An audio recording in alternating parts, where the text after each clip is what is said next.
வணக்கம். ஜெம் செய்திகளுக்காக நான் உங்கள் குணா. இந்திய நேரப்படி இரவு 8:30 மணி செய்திகள். முதலில் ஜெம் தலைப்பு செய்திகளை காணலாம்.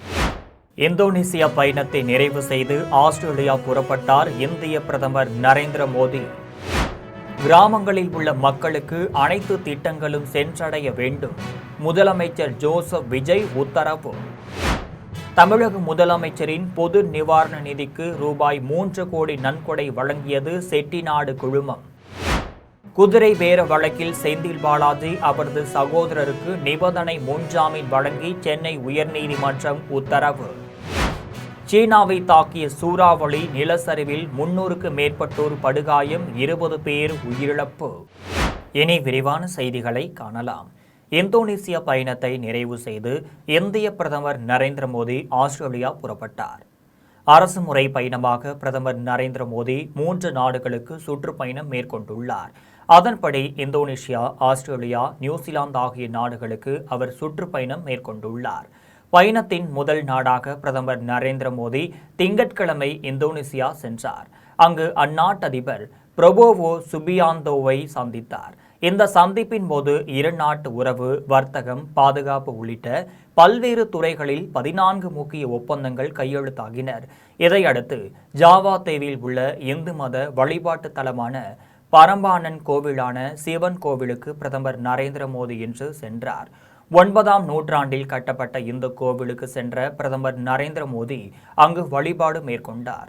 மேலும் இந்தியாவின் துணையோடு மேற்கொள்ளப்பட உள்ள கோவிலில் புனரமைப்பு மற்றும் பாதுகாப்பு திட்டங்களையும் தொடங்கி வைத்தார். இந்த நிலையில் இந்தோனேசியா பயணத்தை நிறைவு செய்த பிரதமர் நரேந்திர மோடி ஆஸ்திரேலியா புறப்பட்டு சென்றார். பிரதமர் நரேந்திர மோடியை விமான நிலையத்திற்கு நேரில் சென்று இந்தோனேசிய அதிபர் பிரபோவோ சுபியாந்தோ வழி அனுப்பி வைத்தார்.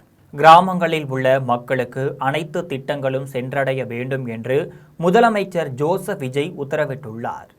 தமிழகத்தில் 12வது முதலமைச்சராக தமிழக வெற்றி கழக தலைவர் ஜோசப் விஜய் கடந்த மே மாதம் 10ஆம் தேதி பதவியேற்றார்.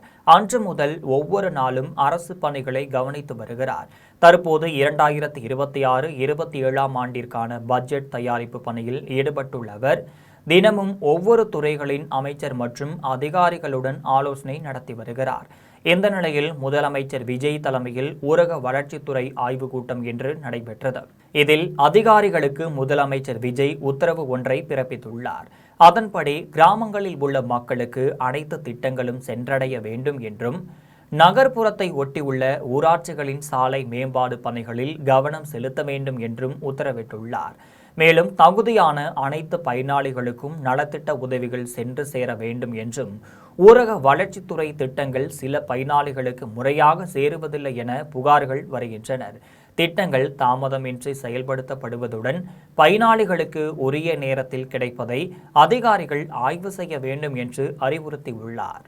தமிழக முதலமைச்சரின் பொது நிவாரண நிதிக்கு செட்டிநாடு குழுமம் முதலமைச்சர் ஜோசப் விஜய்க்கு ரூபாய் 3 கோடியை நன்கொடையாக வழங்கியது. தமிழ்நாடு அரசின் மக்கள் நலத்திட்டங்களுக்கு ஆதரவாக தமிழ்நாடு முதலமைச்சரின் பொது நிவாரண நிதிக்கு செட்டிநாடு குழுமம் ரூபாய் 3 கோடியை நன்கொடையாக வழங்கியுள்ளது.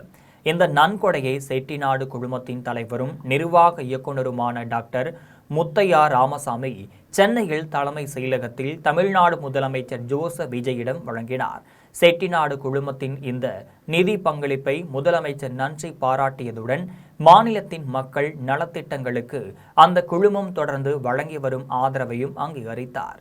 6 தசாப்தங்களுக்கு மேலாக பாரம்பரியத்தை கொண்ட செட்டிநாடு குழுமம் தனது பல்துறை வணிகங்கள் மற்றும் தேச கட்டமைப்பு அறப்பணிக்கான நீடித்த அர்ப்பணிப்பின் மூலம் இந்தியாவின் முன்னேற்றத்திற்கு தொடர்ந்து பங்களித்து வருகிறது. குதிரை பேர வழக்கில் செந்தில் பாலாஜி மற்றும் அவரது சகோதரருக்கு நிபந்தனை முன்ஜாமீன் வழங்கி சென்னை உயர்நீதிமன்றம் உத்தரவிட்டுள்ளது. தமிழ்நாடு சட்டசபையில் சபாநாயகருக்கு எதிராக கொண்டுவரப்படும் நம்பிக்கையில்லா தீர்மானத்திற்கு ஆதரவாக வாக்களிக்க வேண்டும் என்று தவிக சட்டமன்ற உறுப்பினர் இளையராஜாவிடம் குதிரை பேரம் நடத்திய திருநாவுக்கரசு உட்பட 9 பேரை திருவல்லிக்கேணி காவல்துறையினர் கைது செய்தனர். இதனையடுத்து முன்னாள் அமைச்சர் செந்தில் பாலாஜிக்கும் அவரது தம்பி அசோக்குமாருக்கும் தொடர்பு இருப்பதாக காவல்துறையினர் முடிவு செய்து விசாரணைக்கு நேரில் ஆஜராகும்படி சம்மன் அனுப்பினர். ஆனால் அவர்கள் விசாரணைக்கு ஆஜராகாமல் தலைமறைவாகி உள்ளனர். இதையடுத்து இந்த வழக்கில் முன்ஜாமீன் கேட்டு சென்னை உயர்நீதிமன்றத்தில் முன்னாள் அமைச்சர் செந்தில் பாலாஜி, அவரது சகோதரர் அசோக் குமார் இருவரும் மனு தாக்கல் செய்தனர். இந்த மனுக்கள் நாடாளுமன்ற உறுப்பினர்கள், சட்டமன்ற உறுப்பினர்களுக்கு எதிரான வழக்குகளை விசாரிக்கும் உயர்நீதிமன்ற நீதிபதி ஜி.கே. இளந்திரையன் முன்பு விசாரணைக்கு வந்தது. அப்போது செந்தில் பாலாஜி தரப்பில் ஆஜரான வழக்கறிஞர் ரூபாய் 35 கோடி பேரம் என்பது யூகம்தான் என்று தெரிவித்தார். மேலும் குதிரை பேரத்திற்கு ஆதாரம் உள்ளதா, குதிரை பேரம் என கூறப்படும் தொலைபேசி உரையாடல் பதிவு செய்யப்பட்டுள்ளதா, திருநாவுக்கரசு, அசோக்குமார் ஒரே நாளில் ஈரோட்டில் இருந்தது ஒரு ஆதாரமா, 59 சட்டமன்ற உறுப்பினர்கள் கொண்ட திமுகவால் எப்படி ஆட்சியை கவிழ்க்க முடியும் என பல கேள்விகளை எழுப்பிய அவர், உண்மையில் இந்த வழக்கை காவல்துறையினர் தான் பெரிதாக்கி வருகின்றனர் என்றும், இப்போது சபாநாயகருக்கு எதிரான தீர்மானத்தால் ஆட்சியை கவிழ்க்க முடியாது என்றும், செந்தில் பாலாஜி தலைமறைவாக மாட்டார், விசாரணைக்கு ஒத்துழைப்பார் என்றும், எனவே முன்ஜாமீன் வழங்க வேண்டும் என்று வழக்கறிஞர் வாதிட்டார். இதனையடுத்து தமிழ்நாடு அரசு தரப்பில் சட்டமன்ற உறுப்பினருக்கு லஞ்சம் கொடுக்க முயன்றதற்கான சதி திட்டம் சென்னையில் முக்கிய இடங்களில் தீட்டப்பட்டனர் என்றும், சதியை நிரூபிக்க சிசிடிவி ஆதாரங்கள் ஹோட்டலில் இருந்தனர் என்றும், அவற்றில் சில காட்சிகள் திட்டமிட்டு அளிக்கப்பட்டுள்ளனர் என்றும் வாதிடப்பட்டது. இந்த நிலையில் இருதரப்பு வாதங்களையும் கேட்ட நீதிபதி இளந்திரையன், செந்தில் பாலாஜி மற்றும் அவரது சகோதரர் அசோக் குமாருக்கு நிபந்தனைகளுடன் முன்ஜாமீன் வழங்கி உத்தரவிட்டுள்ளார். சீனாவை தாக்கிய சூறாவளி மற்றும் நிலச்சரிவில் 20 பேர் உயிரிழந்தனர், 300க்கும் மேற்பட்டோர் படுகாயமடைந்துள்ளனர். ஆசியாவின் மிகப்பெரிய வல்லரசு நாடுகளில் ஒன்றான சீனாவில் கனமழை, பயங்கர நிலச்சரிவு மற்றும் கோரமான சூறாவளி காற்று என இயற்கை சீற்றத்தால் சீனாவின் வடமேற்கு பகுதியான கன்சு மாகாணத்தில் லோங்னான் என்ற கிராமத்தில் அதிகாலையில் மக்கள் தூங்கிக் கொண்டிருந்த போது திடீரென மிகப்பெரிய நிலச்சரிவு ஏற்பட்டது. இதில் வீடுகள் இடிந்து விழுந்ததில் 33 பேர் மண்ணோடு மண்ணாக புதை உண்டனர். உடனடியாக விரைந்து வந்த மீட்பு குழுவினர் இடிபாடுக்குள் இருந்த 21 பேரை மீட்டு மருத்துவமனையில் அனுமதித்தனர். இருப்பினும் சிகிச்சை பலனின்றி 5 பேர் பரிதாபமாக உயிரிழந்தனர். மீதமுள்ள 12 பேரை மீட்க தற்போது மீட்பு குழுவினர் தீவிரமாக போராடி வருகின்றனர். இதற்கிடையே ஹைபெக் மாகாணத்தை தாக்கிய பயங்கர சூறாவளி காற்றில் 11 பேர் உயிரிழந்தனர். ஒருவர் காணாமல் போய் உள்ளார். இந்த சூறாவளியால் 4800க்கும் மேற்பட்ட கட்டிடங்கள் சேதமடைந்துள்ளனர். இதேபோல் மேசக் புயல் காரணமாக மற்றொரு பகுதியில் கொட்டி தீர்த்த கனமழையால் ஏற்பட்ட வெள்ளப்பெருக்கில் சிக்கி 4 பேர் உயிரிழந்துள்ளனர். பாதிக்கப்பட்ட பகுதிகளில் இருந்து 54,000க்கும் மேற்பட்ட மக்கள் அவசரமாக அப்புறப்படுத்தப்பட்டு முகாம்களில் தங்க வைக்கப்பட்டுள்ளனர். ஒட்டுமொத்தமாக சீனாவில் 20 பேர் உயிரிழந்துள்ளனர். மேலும் 300க்கும் மேற்பட்டோர் படுகாயமடைந்துள்ளனர். மக்களின் உயிரையும் உடைமைகளையும் காக்க போர்க்கால அடிப்படையில் அவசர மீட்பு மற்றும் நிவாரண பணிகளை முடுக்கி விடுங்கள் என்று சீன அதிபர் ஜின்பிங் அதிகாரிகளுக்கு அதிரடி உத்தரவிட்டுள்ளார். அமெரிக்காவில் நடைபெற்ற பெட்னா தமிழ் விழாவை வெற்றிகரமாக முடித்துவிட்டு சென்னை திரும்பி உள்ளதாகவும், உலக தமிழர்களை ஒருங்கிணைத்து அடுத்த கட்ட மாநாட்டை நடத்துவதற்கான ஆரம்ப பணிகள் தீவிரமாக நடைபெற்று வருவதாகவும் சென்னையில் பள்ளிக்கல்வித்துறை அமைச்சர் ராஜ்மோகன் தெரிவித்துள்ளார். சென்னை விமான நிலையத்தில் பள்ளிக்கல்வித்துறை அமைச்சர் ராஜ்மோகன் செய்தியாளர்களை சந்தித்து பேசினார். அப்போது அமெரிக்காவில் கடந்த ஒரு வார காலமாக நடைபெற்ற உலக தமிழர்களின் கூட்டமைப்பான பெட்னாவின் ஆண்டு விழாவில் சிறப்பு விருந்தினராக பங்கேற்றேன் என்றும், அங்கு சிதறி கிடக்கும் தமிழ் அமைப்புகளையும் தமிழர்களையும் ஒன்றிணைத்து மீண்டும் ஒரு பிரம்மாண்ட உலக தமிழர் மாநாட்டை நடத்துவதற்கான முதற்கட்ட ஆலோசனைகள் மேற்கொள்ளப்பட்டதாக அமைச்சர் ராஜ்மோகன் தெரிவித்துள்ளார். மேலும் ஹஸ்டன் மாகாணத்தில் அமையவுள்ள தமிழ் இருக்கைக்கான பணிகளும் தொடர்ச்சியாக கண்காணிக்கப்பட்டு வருகின்றனர் என்றும், இனிவரும் உலக தமிழர் மாநாடு அடுத்த தலைமுறையினரையும் உள்வாங்கும் வகையிலும் அனைத்து தமிழர்களையும் உள்ளடக்கியதாக அமையும் என்றும், இதற்கான ஆரம்ப பணிகள் தற்போது தொடங்கி உள்ளனர் எனவும், அடுத்தடுத்து ஆலோசனைகள் களப்பணிகள் மேற்கொள்ளப்பட்டு தமிழக முதலமைச்சர் ஜோசப் விஜயுடன் கலந்தாலோசித்து இறுதி முடிவு அறிவிக்கப்படும் எனவும் பள்ளிக்கல்வித்துறை அமைச்சர் ராஜ்மோகன் தெரிவித்துள்ளார். அதாவது ஆய்வு பணிகிறது காலங்காலமாக நடைபெறுவது தான். அது ஒவ்வொரு அமைச்சரும் ஒவ்வொரு சட்டமன்ற உறுப்பினரும் சம்பந்தப்பட்ட அவர்களினுடைய தொகுதியில் இருக்கக்கூடிய பல்வேறு வகையான இடங்களுக்கும் சென்று ஆய்வு செய்வது என்பது ஒரு மரபு தான். சம்பந்தப்பட்ட நிகழ்வில் கூட நான் அமெரிக்காவில் இருந்து கூட அது குறித்து விசாரித்த போது மாண்புமிகு அமைச்சர் அவங்க எதுவுமே எடுக்கல, காணொலியோ கேட்பொலியோ மாண்புமிகு அமைச்சர் அந்த அம்மா எதுவுமே எடுக்கல. சொல்லப்போனால் அவங்களே தமிழ் வழி கல்வியில் படித்த ஒரு சகோதரி தான். ஒரு மாற்றுத்திறனாளியினுடைய மகளாக பிறந்து தமிழ் வழி கல்வியில் பிறந்து இன்று ஆங்கிலத்தில் நன்றாக பேசக்கூடிய ஒரு தனித்திறமை வளர்த்து கொண்ட ஒரு அரசியல் ஆளுமை தான்.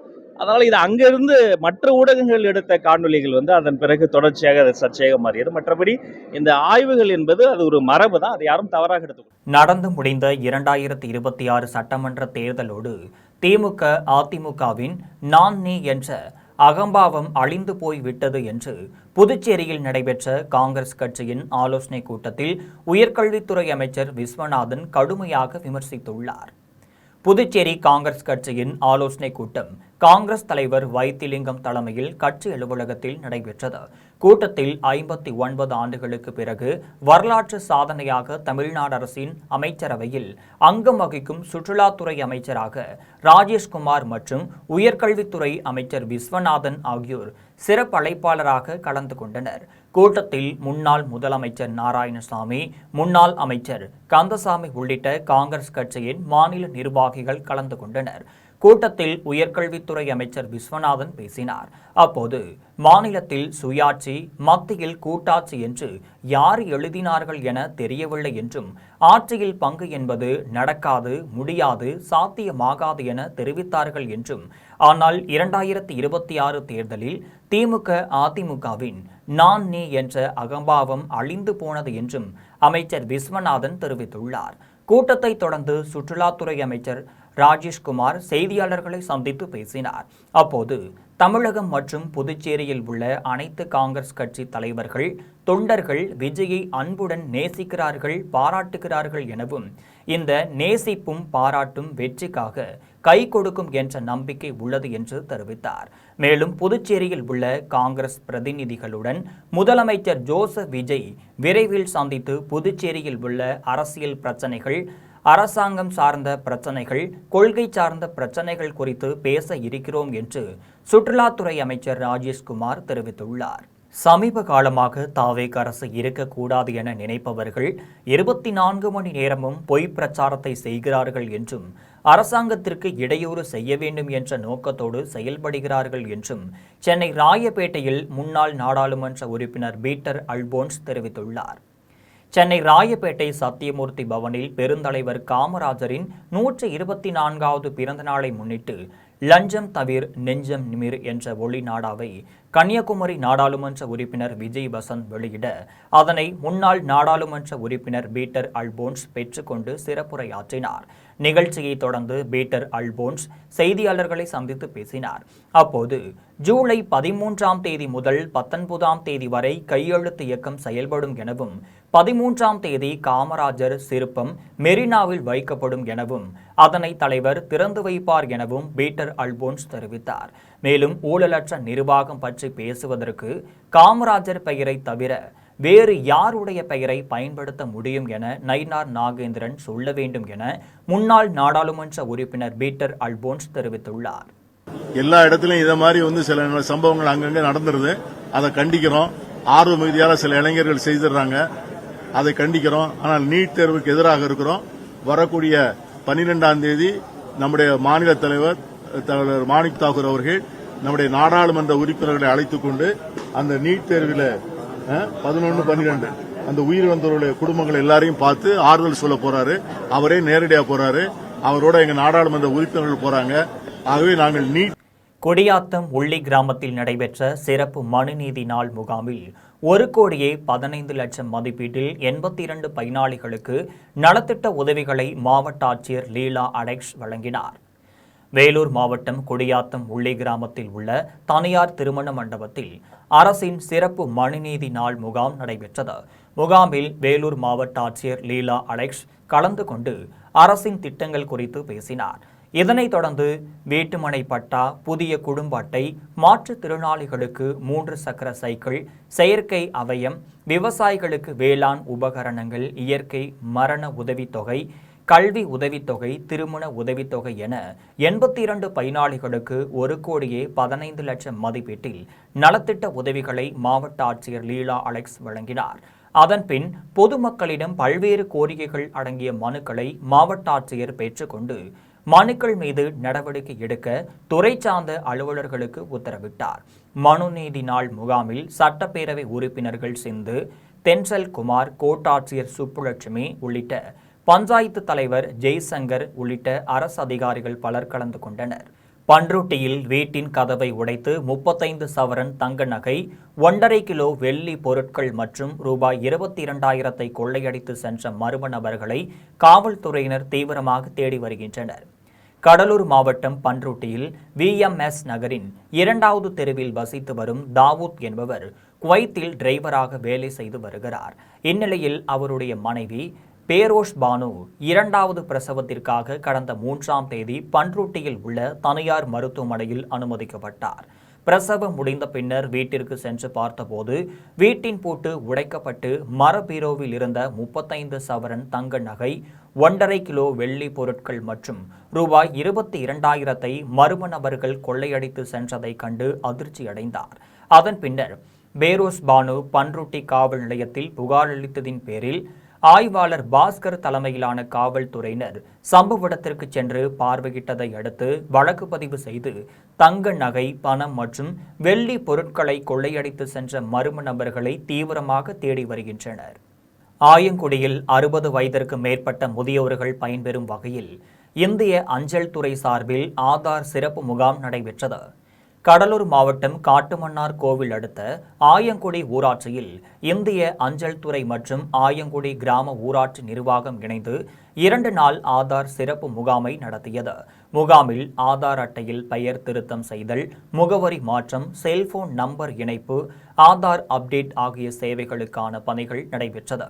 மேலும் 60 வயதிற்கு மேற்பட்ட முதியவர்களின் கைரேகை பதிவு சரிவர பதியாததால் ரேஷன் பொருட்கள், முதியோர் உதவித்தொகை உள்ளிட்ட பல்வேறு அரசு நலத்திட்ட உதவிகளை பெற முடியாமல் முதியவர்கள் பாதிக்கப்பட்டனர். இந்நிலையில் இதனை கருத்தில் கொண்டு முதியோர்கள் நலத்திட்ட உதவிகளை பெறுவதற்காக சிறப்பு முகாம் அமைக்கப்பட்டதாக ஊராட்சி நிர்வாகம் சார்பில் தெரிவிக்கப்பட்டது. முகாமிற்கான ஏற்பாடுகளை ஊராட்சி செயலாளர் ஜாபர் மற்றும் பணித்தள பொறுப்பாளர் மதியழகன் ஆகியோர் செய்திருந்தனர். திருவாரூர் மாவட்ட ஆட்சியர் அலுவலகத்தில் பல நாட்களாக பழுதடைந்து செயல்படாமல் உள்ள லிப்டுகளை பழுதுபார்த்து பயன்பாட்டிற்கு கொண்டுவர வேண்டும் என பொதுமக்கள் கோரிக்கை விடுத்துள்ளனர். திருவாரூர் தஞ்சாவூர் தேசிய நெடுஞ்சாலையில் 3 மாடி கட்டிடமாக திருவாரூர் மாவட்ட ஆட்சியர் அலுவலகம் செயல்பட்டு வருகிறது. இவ்வலுவலகத்தில் மாற்றுத்திறனாளிகள் துறை, தாட்கோ துறை, கலால் துறை உள்ளிட்ட 50க்கும் மேற்பட்ட அரசு துறைகளுக்கான அலுவலகங்கள் செயல்பட்டு வருகின்றனர். அலுவலகத்திற்கு தினம்தோறும் பல்வேறு கோரிக்கைகளுக்காக ஏராளமான பொதுமக்கள் திருவாரூர் மாவட்ட ஆட்சியர் அலுவலகம் வருகை தருகின்றனர்.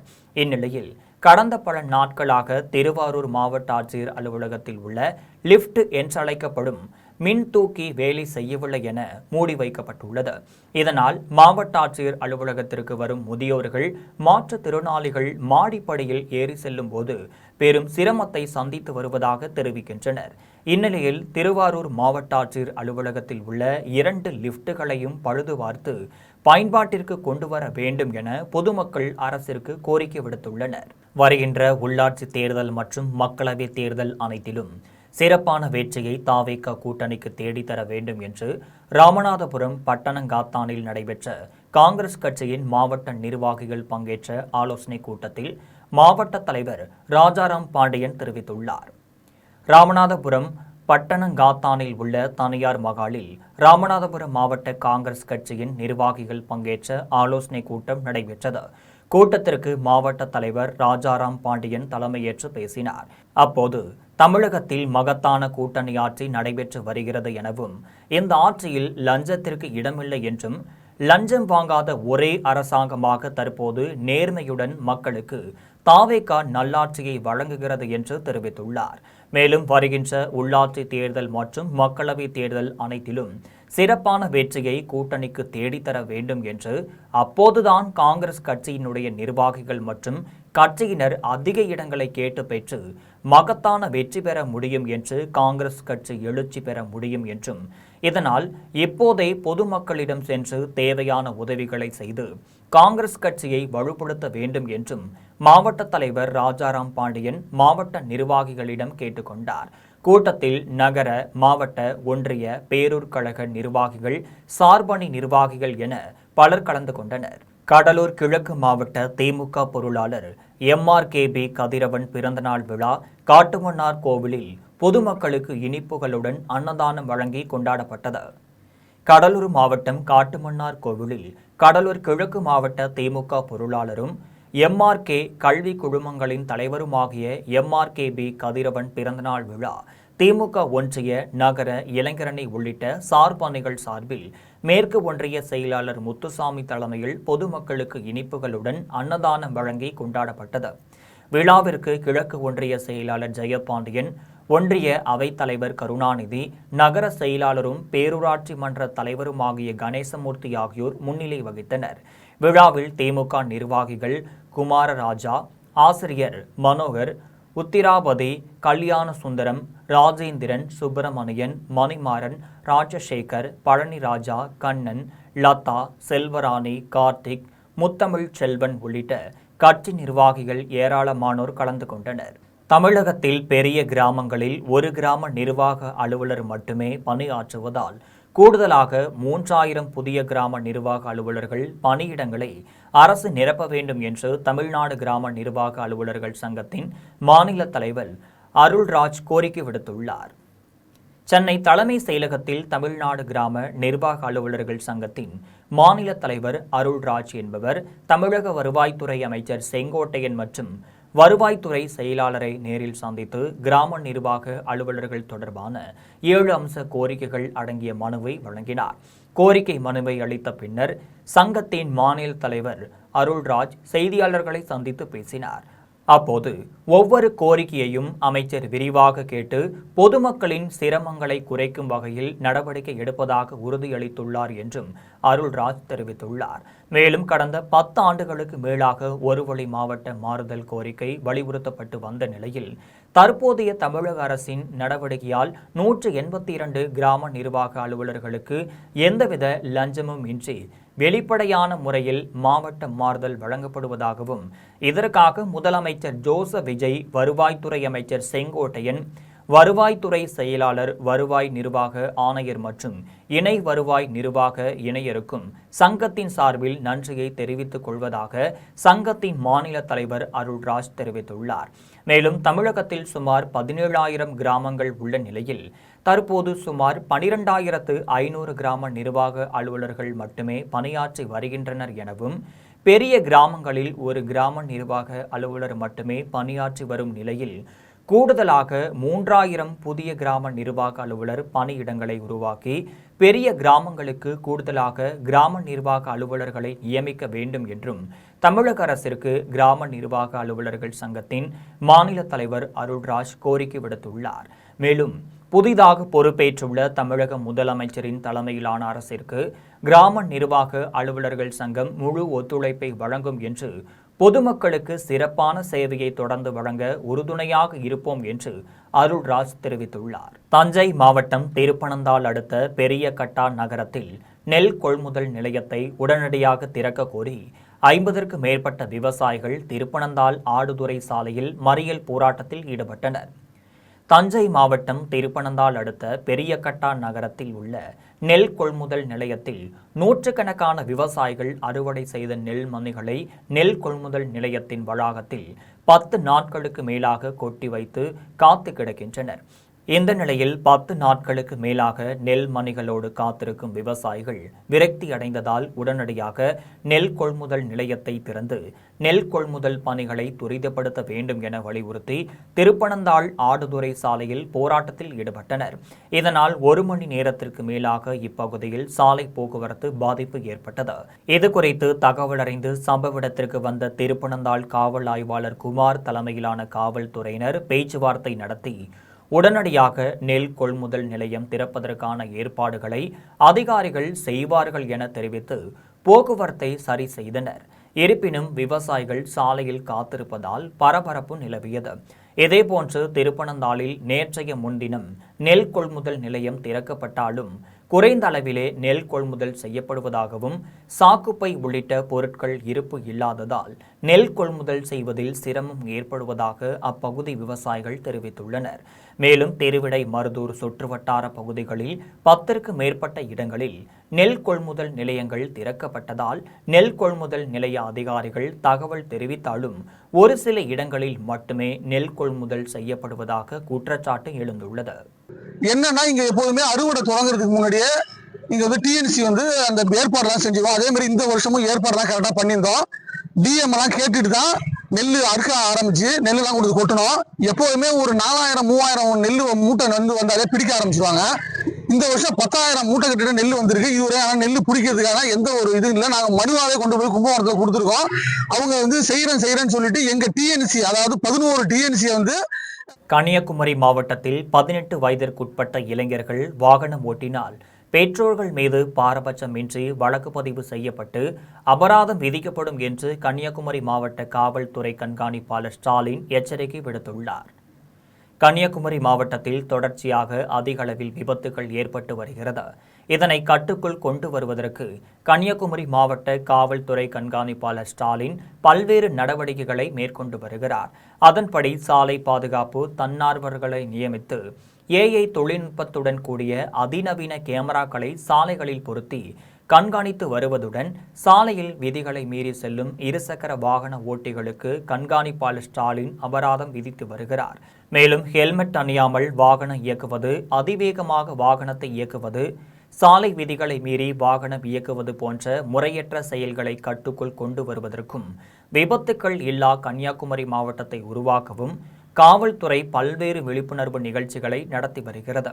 மேலும் 18 வயதிற்குட்பட்ட சிறார்கள் அதிக அளவில் வாகனங்களை இயக்குவதால் விபத்துகள் பெரும்பாலும் ஏற்படுகின்ற நிலையில் இதனை கட்டுப்படுத்த இருசக்கர வாகனங்களை இயக்கும் சிறார்களின் பெற்றோருக்கு பாரபட்சமின்றி அபராதம் விதிக்கப்படுவதுடன் வழக்கு பதிவு செய்யப்படும் என்று கன்னியாகுமரி மாவட்ட காவல்துறை கண்காணிப்பாளர் ஸ்டாலின் எச்சரிக்கை விடுத்துள்ளார்.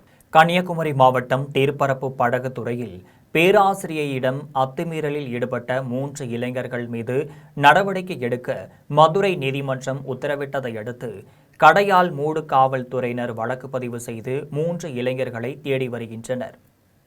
கன்னியாகுமரி மாவட்டம் கருங்கல் அடுத்த பாலம்பள்ளம் பகுதியைச் சேர்ந்த ராஜ் என்பவர் தனது மனைவியுடன் கடந்த சில நாட்களுக்கு முன்பு குடும்பத்துடன் திருப்பரப்பு அருவி அருகே உள்ள படகு துறைக்கு சுற்றுலா வந்தார். திருப்பரப்பு அருவியை சுற்றி பார்த்த பேராசிரியை தனது குடும்பத்துடன் திருப்பரப்பு தடுப்பணையில் உள்ள படகுத்துறையில் படகு சவாரி மேற்கொண்டார். அப்போது வேறொரு படகில் வந்த 3 வாலிபர்கள் படகில் இருந்த பேராசிரியை மற்றும் அவரது குடும்பத்தினர் மீது தண்ணீர் தெளித்தும் பயம் காட்டியதோடு மட்டுமல்லாமல் தகாத வார்த்தைகளால் பேசி அத்துமீறினர். இதுகுறித்து பேராசிரியை படகுத்துறை குத்தகைதாரர்களிடம் புகார் அளித்தும் நடவடிக்கை எடுக்காததால் மனமுடைந்த பேராசிரியை மதுரை உயர்நீதிமன்றத்தில் 3 வாலிபர்கள் மீது வழக்கு தொடர்ந்தார். வழக்கை விசாரித்த நீதிமன்றம் படகு சவாரியின் போது பேராசிரியையிடம் அத்துமீறிய 3 வாலிபர்கள் மீது நடவடிக்கை எடுக்க காவல்துறைக்கு உத்தரவிட்டது. இதனையடுத்து தேர்ப்பரப்பு பகுதியைச் சேர்ந்த பாஜக முன்னாள் மாவட்ட ஓபிசி அணியின் துணைத் தலைவர் பிரபு, டார்வின் மற்றும் பிரைட் ராபின் ஆகிய 3 வாலிபர்கள் மீது கடையால் மூடு காவல்துறையினர் வழக்கு பதிவு செய்து அவர்களை தேடி வருகின்றனர். ஒரத்தநாடு அடுத்த பஞ்சநதி கோட்டை கிராமத்தில் மாணவர்கள் பள்ளிக்கு செல்ல சாலை அமைத்து போதிய பேருந்து வசதியை ஏற்படுத்த வேண்டும் என்றும் சுடுகாட்டிற்கு சாலை வசதியை ஏற்படுத்த வேண்டும் என்றும் தமிழக அரசிற்கு மாவட்ட நிர்வாகத்திற்கும் கிராம மக்கள் கோரிக்கை விடுத்துள்ளனர். தஞ்சாவூர் மாவட்டம் ஒரத்தநாடு அருகே அமைந்துள்ள பஞ்சநதி கோட்டை கிராமத்தின் ஆதி திராவிடர் தெருவில் 100க்கு மேற்பட்ட குடும்பத்தினர் வசித்து வருகின்றனர். இவர்கள் விவசாய கூலி வேலை மற்றும் 100 நாள் வேலையின் வருமானத்தின் மூலமே வாழ்க்கையை நடத்தி வருகின்றனர். இந்நிலையில் பஞ்சநதி கோட்டை கிராமத்தை சுற்றி வயல்வெளிகள் இருந்தாலும் சுதந்திரம் அடைந்து 78 ஆண்டுகளை கடந்தும் அடிப்படை வசதிகள் கிடைக்காமல் பள்ளிக்கு செல்ல சாலை வசதி இல்லாததால் மாணவ மாணவிகள் வயல் வரப்புகளில் நடந்து செல்லும் அவல நிலை ஏற்பட்டுள்ளது. இக்கிராமத்திற்கு 2 பேருந்துகள் மட்டுமே வந்து செல்வதால் பள்ளி செல்லும் நேரத்திற்கு பேருந்து வசதி இல்லாததால் பக்கத்தில் உள்ள கிராமத்திற்கு வயல்வெளி வரப்புகளில் 4 கிலோமீட்டர் தூரத்திற்கு மாணவர்கள் நடந்து சென்று பள்ளிக்கு சென்று வருகின்றனர்.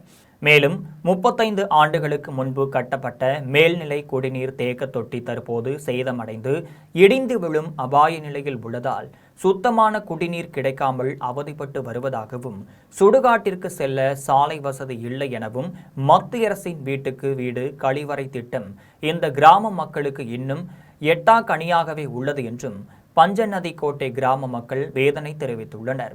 மேலும் எங்களின் கிராமத்திற்கு பள்ளி செல்லும் மாணவர்களுக்காக பள்ளி நேரத்தில் கூடுதலாக பேருந்து வசதியை ஏற்படுத்த வேண்டும், குடிநீர் கிடைக்கவும், சுடுகாட்டிற்கு பாதை அமைக்கவும் தமிழக அரசும் தஞ்சை மாவட்ட நிர்வாகமும் நடவடிக்கை எடுக்க வேண்டும் என பஞ்சநதி கோட்டை கிராம மக்கள் கோரிக்கை விடுத்துள்ளனர். குடியாத்தத்தில் செயல்படும் ஸ்ரீ அபிராமி மகளிர் கலை மற்றும் அறிவியல் கல்லூரியில் 1ஆம் ஆண்டு மாணவிகளை வரவேற்கும் நிகழ்ச்சி சிறப்பாக நடைபெற்றது.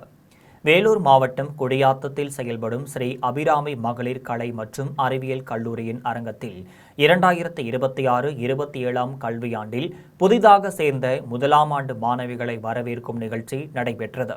நிகழ்ச்சியில் பங்கேற்றவர்களை கல்லூரி முதல்வர் முனைவர் சுபாஷினி வரவேற்றார். நிகழ்ச்சிக்கு கல்லூரி தலைவர் ஜோதிராம் தலைமையேற்று மாணவிகளை வரவேற்று பேசினார். அப்போது மாணவிகள் ஒழுக்கத்துடன், திறன் மேம்பாட்டுடன் உயர்கல்வி பயில வேண்டும் என்று தெரிவித்த அவர், மாணவிகளுக்கு ஊக்கமளிக்கும் வகையில் வேலைவாய்ப்பு சார்ந்த பல்வேறு வாய்ப்புகள் குறித்தும் அரசின் நலத்திட்டங்கள் குறித்தும் உரையாற்றினார். இதில் கல்லூரி செயலாளர் சிட்டி பாபு, பொருளாளர் முருகவேல், துணைத் தலைவர் குமரகுரு, கல்லூரி பேராசிரியர்கள், அலுவலர்கள், பெற்றோர்கள் மற்றும் மாணவிகள் பலர் கலந்து கொண்டனர். மணப்பாறை அருகே சில்வர் குடத்தில் சிக்கிக்கொண்டு பரிதவித்த நாயின் தலையை தீயணைப்பு வீரர்கள் லாபகமாக மீட்டு நாயை விடுவித்துள்ளனர். திருச்சி மாவட்டம் மணப்பாறையை அடுத்த வெள்ளை பூழாம்பட்டியில் சுற்றி திரிந்த தெருநாய் ஒன்று வீட்டிலிருந்த சில்வர் குடத்தில் தண்ணீர் குடிக்க முயன்றபோது தலை குடத்தில் சிக்கிக் கொண்டது. இதனால் அந்த நாய் அங்கும் எங்குமாக ஓடி பரிதவித்துக் கொண்டிருந்தது. இதனை பார்த்த அப்பகுதி மக்கள் குடத்தை அகற்ற முயற்சி செய்தும் முடியாததால் இது பற்றி மணப்பாறை தீயணைப்பு நிலையத்திற்கு தகவல் அளித்தனர். தகவலின் பேரில் தீயணைப்பு வீரர்கள் சம்பவ இடத்திற்கு சென்று நாயை பிடித்து சிறிது நேர போராட்டத்திற்கு பின்னர் தலையில் சிக்கிக் கொண்ட குடத்தை லாபகமாக அப்புறப்படுத்தி நாயை கட்டி வைத்திருந்த கயிற்றை அகற்றினர். இதனை அடுத்து நன்றி தெரிவிக்கும் விதமாக தனது வாளை ஆட்டிக்கொண்டு தீயணைப்பு வீரர்களை சுற்றி வந்த நாய் பின்னர் அங்கிருந்து ஓடியது. இதனையடுத்து தீயணைப்பு துறையினருக்கு பொதுமக்கள் நன்றி தெரிவித்தனர். மீண்டும் ஜெம் தலைப்பு செய்திகள். இந்தோனேசியா பயணத்தை நிறைவு செய்து ஆஸ்திரேலியா புறப்பட்டார் இந்திய பிரதமர் நரேந்திர மோடி. கிராமங்களில் உள்ள மக்களுக்கு அனைத்து திட்டங்களும் சென்றடைய வேண்டும், முதலமைச்சர் ஜோசப் விஜய் உத்தரவு. தமிழக முதலமைச்சரின் பொது நிவாரண நிதிக்கு ரூபாய் 3 கோடி நன்கொடை வழங்கியது செட்டிநாடு குழுமம். குதிரை பேர வழக்கில் செந்தில் பாலாஜி அவரது சகோதரருக்கு நிபந்தனை முன்ஜாமீன் வழங்கி சென்னை உயர்நீதிமன்றம் உத்தரவு. சீனாவை தாக்கிய சூறாவளி நிலச்சரிவில் 300க்கு மேற்பட்டோர் படுகாயம், 20 பேர் உயிரிழப்பு. இத்துடன் ஜெம் செய்திகள் நிறைவடைகின்றன. மீண்டும் ஜெம் செய்திகள் இரவு 12 மணிக்கு. உடனுக்குடன் செய்திகளை காண gemlive.tv என்ற இணையதளத்தில் இணைந்திருங்கள். நன்றி, வணக்கம்.